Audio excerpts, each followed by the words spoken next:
Direct পার্টিকে বলছে তোমার ইলেকশন এজেন্টের নাম দাও। Can you imagine? Election commission প্রত্যেকটা রাজনৈতিক দলকে একটা নোটিশ দিয়ে বলেছে যে তাদের ইলেকশনের যারা এজেন্ট থাকবে তাদের নাম দিতে।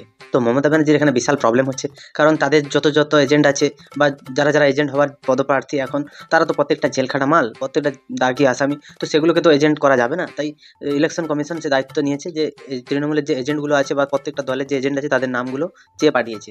তো মুখ্যমন্ত্রীর এখানে প্রবলেমটা কেন হচ্ছে আজকে সেটা নিয়ে আলোচনা হবে। তো চলো আর বেশি না বকে ভাট আজকের ভিডিওটা শুরু করা যাক। তো হে বাঙালি, হ্যালো বাঙালি, নমস্কার বাঙালি, কেমন আছো তোমরা সবাই? আশা করি অনেক অনেক ভালো আছো। তো আজকে আর একটা নতুন ভিডিওতে তোমাদের সবাইকে অনেক অনেক স্বাগত। পার্টিকে বলছে তোমার ইলেকশন এজেন্টের নাম দাও। Can you imagine? তাদের কিনবে বা এজেন্সি দিয়ে ধরাবে বা তাদের বেচবে, তাদের মাথা কিনবে। কোনো পার্টি এটা করতে পারে না। পশ্চিমবঙ্গ তথা ভারতবর্ষের যত রাজনৈতিক দল আছে প্রত্যেকটা দলের মধ্যে সব থেকে আলাদা একটা দল হচ্ছে তৃণমূল কংগ্রেস। তো তৃণমূল কংগ্রেস এখানে বলতে চাইছে যে এজেন্টগুলোর নাম যে চাইছে ইলেকশন কমিশন, তাদেরকে এজেন্সি দিয়ে ধরাবে, নইলে টাকা দিয়ে কিনে নেবে। দেখো, টাকা দিয়ে কেনার যদি ব্যাপার থেকে থাকে তাহলে তোমাদের থেকে বেশি টাকা আমি বলবো যে ভারতবর্ষে আর যতগুলো রাজনৈতিক দল আছে কারোর কাছে নেই। কারণ প্রত্যেকটা যেখানটায় কোনো একটা ডিজাস্টার হবে কি একটা ম্যানমেড কিছু হবে, তো সেখানটায় তুমি টাকার পুরো বান্ডিল নিয়ে যাও। একে বলবে 1 লাখ দেবো, তাকে বলবে 2 লাখ দেবো, যার মেয়ে রেপ হবে তাকে বলবে 10 লাখ দেবো, আর যার মেয়ে তোমাদের বোমাবাজিতে মারা যাবে তাকে বলবে 1 লাখ টাকা দেবো। তোমাদের থেকে বেশি টাকা আর ভারতবর্ষে কোনো দলের কাছে আছে কিনা অন্তত আমার জানা নেই। তোমাদের যদি জানা থাকে তোমরা একটু কমেন্টে বলো। এজেন্ট ঠিক হয় ইলেকশনের আগের দিন, আর ব্লক লেভেল এজেন্টের নাম তোমাকে আবার কেন দেবো? এটা আমাদের কাছে থাকবে। আমরা কাকে ঠিক করব সেটা আমরা লোকালকে জানাবো, কিন্তু আমি তোমাকে পুরো ডেটা কেন দেবো? কেন, কিসের জন্য? দেখো, এখানটায় যদি ভোট হয়, ভোট তো আদৌ ওটা ভোট নয়, কারণ সাধারণ মানুষ গিয়ে অনেক জায়গাতেই ভোট দিতে পারে না, কিছু কিছু জায়গায় দিতে পারে। তো সেই সব জায়গায় যারা এজেন্ট থাকবে পরে তাদেরকে ধরা যাবে। তো সেই জন্য ইলেকশন কমিশন সে চেয়েছে ডেটাগুলো, তো চাইতেই পারে। আমাদের মুখ্যমন্ত্রী বলছে যে আমি আমাদের পার্সোনাল কিছু ডেটা কেন তোমাদের হাতে তুলে দেবো। ইলেকশন কমিশন চাইছে যে তোমাদের যে যত রকম গুন্ডা বদমাইশ, চোর, চোর, জুয়ার চোর, যত লোক আছে তারা যে এসে এখানটায় এই যে ভোটের সময় বসার পরে এই যে মানুষের মধ্যে বিভেদ সৃষ্টি করবে। এ তৃণমূলে ভোট দিয়েছে দেখবে সে সিপিএমে ভোট দিয়েছে দেখবে সে বিজেপিতে দিয়েছে, এগুলো এসে বাইরে বলবে, দিয়ে মোটামুটি গ্রামের ভেতরে একটা অস্বাভাবিক পরিস্থিতি সৃষ্টি করবে। সেটা থেকে বাঁচার জন্য ইলেকশন কমিশন চাইছে তুমি একটু অন্যভাবে নিয়ে এটাকে রাজনীতি করছো। তাই তোমার কাজ তো হচ্ছে সব কিছুর মধ্যে রাজনীতি খোঁজা। কারণ মেয়ে মারা গেলে সেখানটায় রাজনীতি, শিক্ষকদের চাকরি গেলে সেখানে রাজনীতি, মালদা মুর্শিদাবাদে দাঙ্গা হলে সেখানেও রাজনীতি, মহেশতলায় তুলসী মঞ্চ ভাঙা হলে সেখানেও রাজনীতি, অভয়া মারা গেলে সেখানেও রাজনীতি, কোথাও আগুন লাগলে সেখানেও রাজনীতি নিয়ে গিয়ে ঢুকাচ্ছ। তো তুমি রাজনীতিটা ভালোই পারো, শুধু একটা জিনিস পারো না, আইন শৃঙ্খলাটা বজায় রাখতে। সেটা তোমার দ্বারা হয় না। समझ रहे हो आप समझ रहे हो? वही तो हम बता रहे हैं, वो नहीं चाहते हैं कि कॉमन पीपल वोट दे, वो नहीं चाहते हैं जिसको वोट देने का हक है वो वोट दे। वो खाली चाहते हैं कि बीजेपी का जो प्रचारक है और बीजेपी बाहर से गुंडा ले आएगा और उसको रुपया देके वोट कराएंगे। ये नहीं हो सकता है इंडियन डेमोक्रेसी में। পশ্চিমবঙ্গের সাংবিধানিক প্রধান এবং পশ্চিমবঙ্গের একজন উচ্চ ক্ষমতা সম্পন্ন ব্যক্তি হিসাবে আমাদের মুখ্যমন্ত্রী সাধারণ মানুষকে যে কি ভুল বোঝাচ্ছে বা ইনার এই যে কথাগুলো মানুষের মনে যে কি প্রভাব ফেলবে সেগুলো না ভেবে একজন সাংবিধানিক প্রধান হয়ে প্রত্যেকটা মানুষের বিভেদ সৃষ্টি করার চেষ্টা করছে। একটা জিনিস আমি আজকে বলছি, যদি কোনো হিন্দু ভাই বোনেদের নাম না থাকে তাহলে ভাববে যে দিদি করেছে, যদি কোনো মুসলিম ভাই বোনেদের নাম না থাকে তাহলে ভাববে বিজেপি করেছে, কারণ এরা এখানটায় ধর্মের রাজনীতি নিয়ে এসে সব জায়গায় ঢুকিয়ে দিচ্ছে। তো এদের মতো এত ফালতু মানসিকতার মানুষ বা ফালতু প্রকৃতির লোক আর পশ্চিমবঙ্গে দুটো নেই। এখনই দেখুন না, আজকেও আমার কাছে খবর এসছে উড়িষ্যার কটকের একটা জায়গায় বেঙ্গলের 100 জন পরিযায়ী শ্রমিককে একটা ডিটেনশন ক্যাম্পে আটকে রেখে দিয়েছে, এবং বালেশ্বরেও প্রায় 17 জন শ্রমিককে থানায় ধরে নিয়ে যাওয়া হয়েছে। এই যে কথাগুলো বলছে, কথাগুলো বলতে তার মুখে একটু লজ্জা নেই, বা ওনার বলতে যে একটা যে মানুষের যে বিবেকে বাঁধে সেটা বাঁধছে না। উনি সবসময় ক্যামেরার সামনে এসে মাইক্রোফোন ধরে বলেন যে আমাদের ভারতবর্ষের সব থেকে যদি বেকারত্ব কমওয়ালা কোনো রাজ্য থেকে থাকে সেটা হচ্ছে পশ্চিমবঙ্গ, কারণ দিদি হচ্ছেন দয়াময়ী, তিনি সবার জন্য সব কিছু করেছেন, শুধুমাত্র তিনি কিছু জনকে বাইরে পাঠাচ্ছেন। তো যদি গুজরাটে সুরাটে ধরা হয় তাহলে বাংলার কয়েক লক্ষ ছেলে পাওয়া যাবে এবং ওড়িশাতেও প্রায় কয়েক হাজার লোক পাওয়া যাবে। তো তারা বাংলা কথা বলেই যে ওদেরকে ডিটেনশন ক্যাম্পে রেখে দিয়েছে, এটা কিন্তু সব থেকে ভুল তোমার ধারণা। আমিও ওড়িশায় কাজ করি, আমিও জানি জানি যে তুমি কোন ধরনের মানসিকতার লোক বা তোমার মানসিকতাটা কি এখানকার মানুষ ভালো করেই বোঝে আর জানে। প্রত্যেকটা লোকের মুখে যদি শুনবে যে তোমাদের মমতা ব্যানার্জি নামটা নিলে এরা যা গালি দেয়, সত্যি কথা বলতে আমাদের পশ্চিমবঙ্গবাসী হিসাবে ভাবতে লজ্জা করে, খুব লজ্জা করে। আর ওদেরকে আটকে রেখে দিয়েছে কারণ ওরা কাটুয়া ছিল নিশ্চয়ই, তাই আটকে রেখে দিয়েছে। কারণ কাটুয়াদের তো কোনো ঠিক ঠিকানা নেই, ভোটার কার্ড আধার কার্ড কিছুই নেই, শুধু বাংলা বললেই কি হবে? বাংলাদেশিদের প্রতি যদি তোমার মনোভাবটা একটু নরম হয় তাহলে আর বাদ বাকি রাজ্যগুলোর মনোভাব নরম হবে, সেটা তোমার ভাবাটা খুব ভুল, তুমি ভুল ভাবছো। কত পাতেলা। গতকালও আপনাদের আমি বলেছিলাম, তারপরে ছাড়িয়ে নিয়ে আসা হয়েছে, তাদের সব ডকুমেন্ট আছে।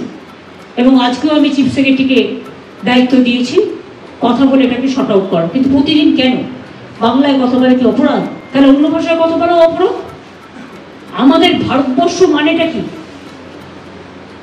পাঞ্জাব ও সিন্ধু, গুজরাট ও মারাঠা, দ্রাবিড় উৎকল বঙ্গ, সারা দেশকে নিয়ে থাকবে। এই যে কথাটা বললো যে সারা দেশকে নিয়ে থাকবে, এটা হচ্ছে মুখ্যমন্ত্রীর সব থেকে বড় ঢপের চপ। তার কারণ হচ্ছে যখন পুরো ভারতবর্ষের প্রতিটা রাজ্যে ওয়াকফ নিয়ে আইন হয়েছিল, সেই ওয়াকফ আইনটা পুরো পশ্চিমবঙ্গ ছাড়া বাদবাকি যত রাজ্য আছে 28টা, ওরা সব মেনে নিয়েছিল ওয়াকফ আইনটাকে বা ওই বোর্ডটাকে স্বাগত জানিয়েছিল। আমাদের পশ্চিমবঙ্গের মুখ্যমন্ত্রী মাইক্রোফোনটা হাতে নিয়ে বলেছিলেন যে ওটা সারা ভারতবর্ষে যে মানছে মানুক, আমরা মানি না। বা ভারত সরকার কোনো একটা আইন চালু করলে সেটার প্রথম বিরোধিতা আমাদের মুখ্যমন্ত্রী করে থাকেন। তা তুমি যদি সব কিছুর বিরোধিতা করবে তো তাহলে পশ্চিমবঙ্গের যারা পরিযায়ী শ্রমিক আছে তাদেরকে কেন অন্য রাজ্যে রাখবে? তাদেরকে তোমার রাজ্যেই কাজ দাও। তাছাড়া তোমার রাজ্যে তো কাজের অভাব নেই, কলকারখানা থেকে শুরু করে পশ্চিমবঙ্গে ভাতা থেকে শুরু করে মা বোনদের লক্ষ্মী ভাণ্ডার থেকে শুরু করে মেয়েদের রূপশ্রী, কন্যাশ্রী, পথশ্রী, সব শ্রী থেকে শুরু করে কত কি আছে। তোমরা তো যখন মাইক্রোফোন হাতে নাও তোমাদের শ্রীর শেষ নেই। তো যাদেরকে ছাড়িয়ে দিচ্ছে, প্রত্যেকটা নাম ধরে ধরে তাদের ডকুমেন্ট চেক করে করে তুমি নিজে কাজ দাও না, কেন বাইরে পাঠাচ্ছ? তোমার কলেজ ছেলেরা বাইরে গিয়ে মার খাচ্ছে, ডিটেনশন ক্যাম্পে আটকে থাকছে, সেটা কি দেখতে তোমার ভালো লাগছে না শুনতে ভালো লাগছে? আমি যদি হতাম আমার তো লজ্জা পেতো, আমি মুখই দেখাতাম না ক্যামেরার সামনে, তুমি বলে দেখাচ্ছ, এবার ভেবে নাও। अरे इलीगल इमिग्रेंट्स तो उसको देखना है ना, वो तो बीएसएफ का काम है, सीएसएफ का काम है, हमारा काम तो नहीं है, वो तो स्टेट का काम नहीं होता है। इलीगल माइग्रेंट्स कोई है तो उसको कौन घुसने दिया? प्लेन किसका पास है? बॉर्डर का ट्रेन किसका पास है? कस्टम्स किसका पास है? ये तो आपको देखना है, हमारा तो देखना नहीं है। हमारे पास बहुत सारे एग्जाम्पल है, हम दे सकते हैं कैसे गवर्नमेंट ऑफ इंडिया उसका एजेंसी से कौन कौन लोगों को लेके आया।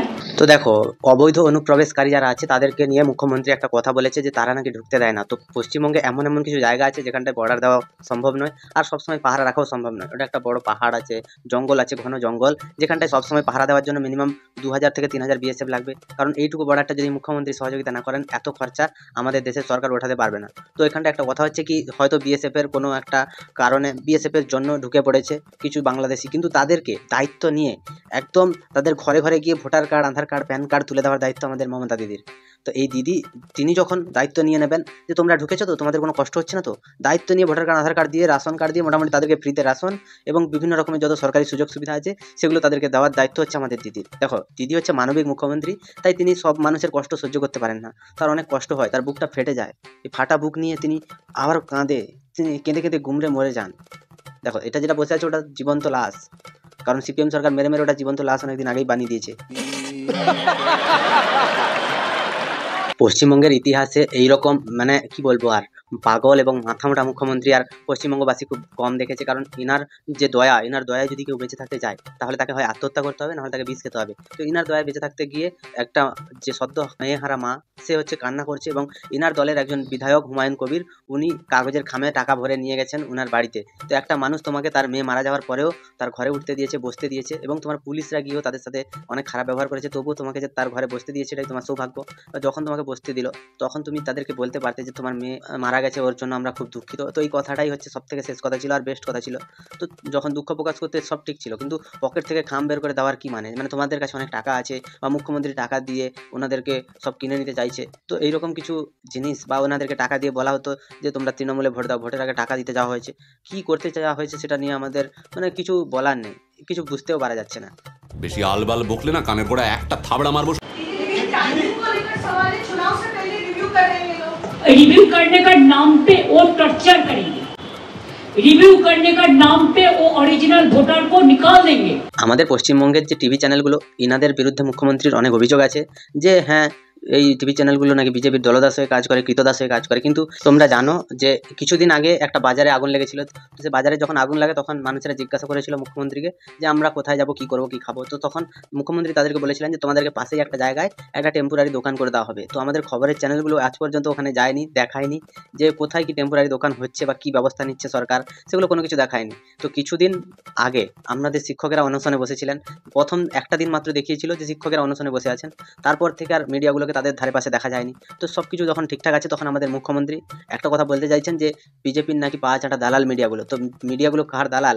আজকে যদি ইউটিউব না থাকতো, আজকে যদি ফেসবুক না থাকতো, আজকে যদি ইউটিউবের নিউজ চ্যানেলগুলো না থাকতো, তাহলে মানুষ জানতে পেতো না যে তোমার সরকার কিভাবে কি দুর্নীতি করছে। তুমি আবার বলো নাকি মিডিয়া দালাল। মিডিয়া তোমারই দালাল, আর তুমি মিডিয়াকে কিনে রেখেছো, কারণ টাকাটা তোমাদের সব থেকে বেশি, তোমরাই বিলোতে ভালোবাসো।